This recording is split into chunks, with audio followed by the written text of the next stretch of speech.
Welcome to the glassBYTEs.com monthly newscast for May 2009, sponsored by AGRR magazine. Thanks for tuning in. I'm Penny Stacy, editor of AGRR magazine and its online news service, glassBYTEs.com. Today we'll be looking at some of the month's top stories. In late April, a New York court demanded that Progressive Insurance hand over several previously requested claims files in a suit filed by body shop owner Greg Coccaro. Coccaro is suing the company for tortious interference in his business. Progressive has until May 28th to produce 800 claims files. Coccaro recently took the time to speak with glassBYTEs.com about what he's learned from the case and to provide a quick update on his outlook for the future.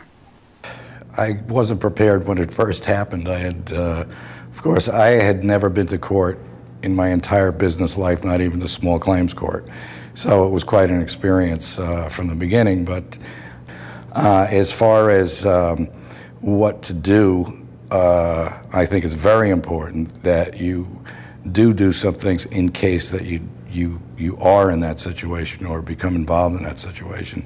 And it's mostly to do with your repair authorizations and your paperwork, additional labor that may be involved in the repair after the estimate. As much as you can do to let consumers be aware of how you conduct business, so that no one can take what you didn't tell the consumer and use it against you is prudent. Coccaro isn't the only industry notable currently awaiting a decision that could affect the future of the industry.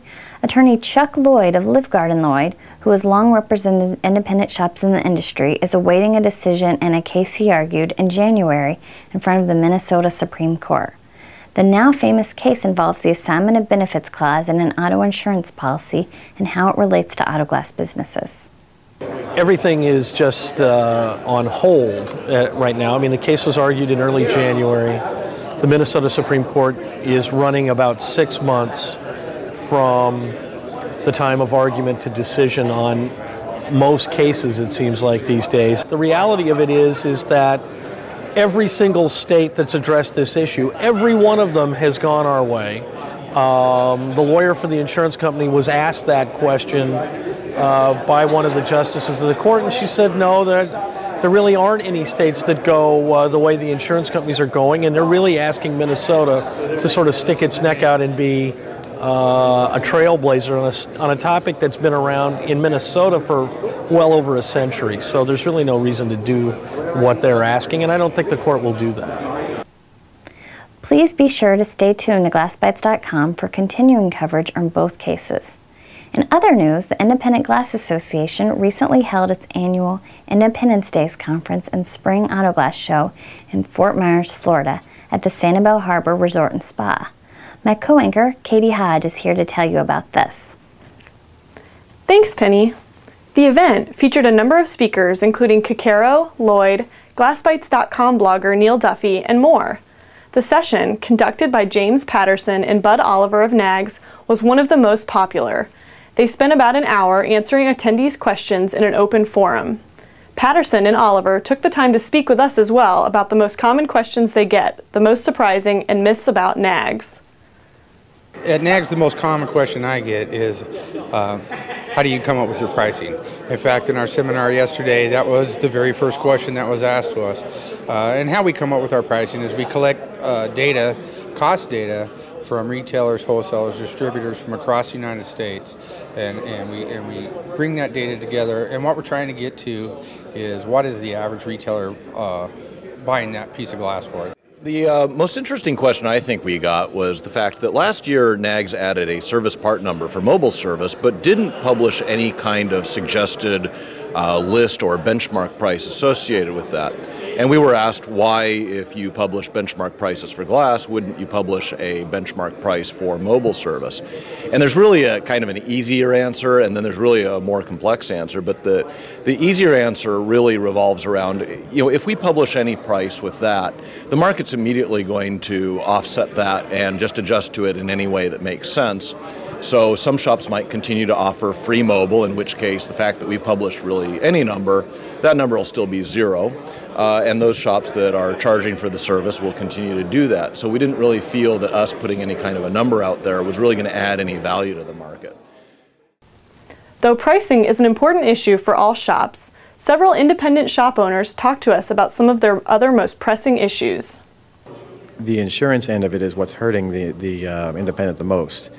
As far as cutting corners, quality of the glass that they want you to use, not wanting to pay you for certain moldings to get the job done right. The bullying of Safe Light and Lynx, they're definitely the 800-pound gorilla. They're just, they dictate the pricing.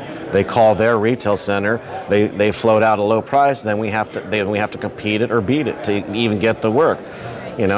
Sometimes they will call our customers at 8 o'clock at night, say that we can't make because we're too busy, and they'll shoot out a truck early in the morning and do the job. Lloyd, who deals with independent shop owners on a regular basis, also talked with us about the issues he most often hears about and whether he believes the industry has progressed in these areas.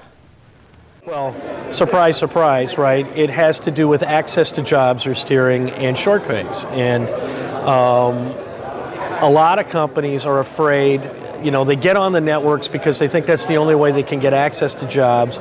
They realize that it's hard to make a living at the network rates, and so they come off the networks, but unfortunately they find then that jobs get steered and they still don't get paid more. So we get a lot of questions about what kinds of things can they do to avoid the steer, what kinds of things can they do to get paid more on their invoices, etc.